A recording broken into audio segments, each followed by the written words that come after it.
Buen día, mi nombre es Angélica Posada y junto a Daisy Aguirre vamos a presentar lo que corresponde a alteraciones de la cognición y la conciencia. Somos estudiantes del tercer semestre de psicología. Aquí vemos la tabla de contenido de lo que vamos a ver el día de hoy. Empezamos con un tema muy interesante que es el inconsciente cognitivo. El humano, así como almacena y procesa la información, siendo consciente del proceso mental que está haciendo, también recibe información la cual le crea aprendizajes, experiencias, memorias de manera inconsciente, lo cual no quiere decir que el individuo no capte la información, sino que éste decide si esta información va a ser o no subjetiva, es decir, si va a tener o no emocional o significativo en su psique. E incluso también existen estímulos inconscientes. En este caso, el sujeto pasa por inadvertidos, con lo que procesa la información de forma consciente y esto le permite tener evidencia complementaria, aunque el ser humano usa más la que toma por conciencia. Negligencia. Esta hace referencia a la atención. Primero, atención tónica. Sueño, vigila, formación reticulada del tronco cerebral. Determina los síndromes confusionales del coma. Segundo, atención selectiva.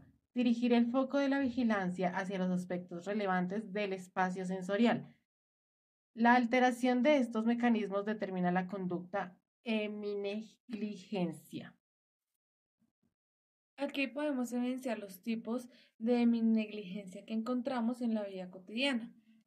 También podemos decir que hay aspectos atención selectiva, la cual es la sensorial, la cual se rige bajo estímulos del espacio externo corporal. También el motor, que realiza movimientos exploratorios en búsqueda de cabeza, ojos y otros miembros. El límbico, que le da importancia afectiva y emocional a los estímulos representacionales, relacionados con una imagen mental. Cuando hablamos de tanto negligencia sensorial como de la extinción sensorial a estímulos simultáneos, hablamos de que la parte afectada del cerebro es la que se percibe y la que no está afectada es la que no se percibe. ¿Qué quiere decir? Que si el paciente, por ejemplo, en la atención sensorial presenta un daño cerebrovascular, por un golpe o por un golpe. Al lado izquierdo puede ser el lesionado o es el lesionado y el lado derecho es por donde no percibe las cosas. Asimismo es en la extinción sensorial de estímulos simultáneos. En este caso es de sentido contrario. En esta ocasión se daña es el lado izquierdo y se omite el lado derecho. También tenemos la heminegligencia espacial y esta consiste en la dificultad para atender los estímulos del espacio corporal. Es decir, que se le dificulta al paciente tener actividades como vestirse, leer, la escritura, maquillarse, entre otras. También se puede centrar en la cabeza, ojos, cuerpo, como lo vemos a continuación en la imagen. Como objeto omiten también lo que es el lado izquierdo. También pues puede ser detectados mediante algunos test de dibujos y demás. También tenemos lo que es la heminegligencia personal y esta consiste pues en la alteración que le da un síndrome. ¿Qué quiere decir? Pues que el paciente, lo que quiere decir que el paciente interpreta la información de la mitad de todo y cree que tiene pues miembros de más al omitir el resto de la mitad de la información del cerebro o omitir simplemente la mitad de lo que ve. Entonces, este llega a pensar que tiene más miembros de los que debería tener, o sea que se genera también como lo que es un estado eh, delirante. También hablamos de de la impersistencia motora, la cual consiste pues en la imposibilidad de mantener una posición cómoda más de 10 segundos. Entonces, esto también trata de un fenómeno que está ligado a los mecanismos de la atención dirigida necesaria para mantener una actividad motriz, lo que quiere decir que a nivel axial, los párpados a veces tienen una ligera asimetría hacia la izquierda y las lesiones son frecuentemente pues tienden a ser parietales derechas. En la afectiva, el paciente lo que hace es como negar el trastorno o hacer como que no pasa nada importante y esto pues lo que hace es generar un rechazo o un maltrato de pues en mi cuerpo izquierdo. En lo que corresponde a la representacional, en esta ocasión nos indica pues que el paciente efectivamente omite la mitad de la imagen mental y eso se puede hallar mediante dibujos también donde se le muestra un dibujo completo y el paciente sin darse cuenta omite totalmente algún lado de este dibujo. En la fisiopatología tenemos dos, este se divide en dos, una que es la asimetría hemisférica y otra que es la localización intrahemisférica. La que corresponde a la simetría hemisférica, debemos tener en cuenta que le da una larga serie a las lesiones.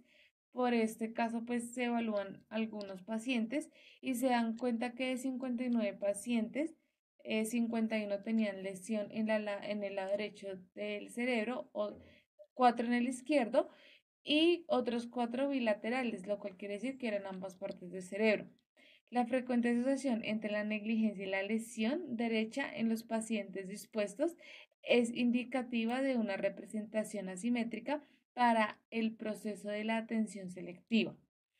Lo que corresponde a la localización intrahemisférica es la conducta de la heminegligencia que asocia frecuentemente a la lesión patrical inferior sobre la que contribuye al área 39 y 40 de Bredman, pero también puede aparecer en una lesión frontal, lenticular y talámica. Aprendizaje inconsciente, aunque se complementa, es necesario decir que aunque el ambiente no se preste para un aprendizaje consciente, el sujeto puede aprender del entorno, mediante los estímulos que se le proporciona, implementando nuevas conductas.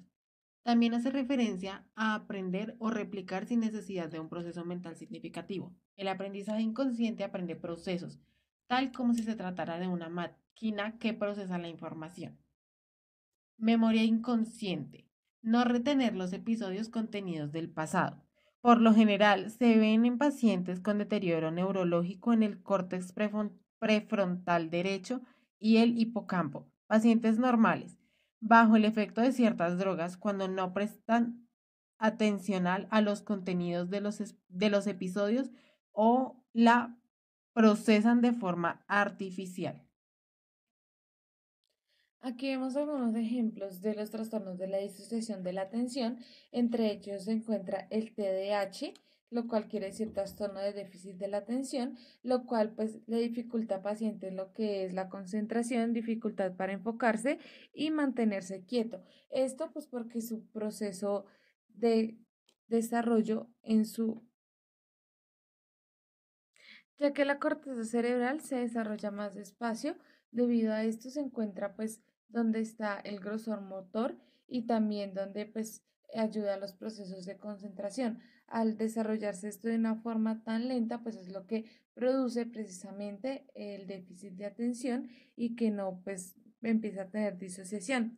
También vemos lo que es el trastorno de ansiedad, que es la dificultad para inhibir el miedo, lo cual pues por la percepción del futuro, su constante miedo se vuelve lo que es difícil controlar los pensamientos y también el cortisol que segrega el cerebro, es decir, la adrenalina y los estados de alerta.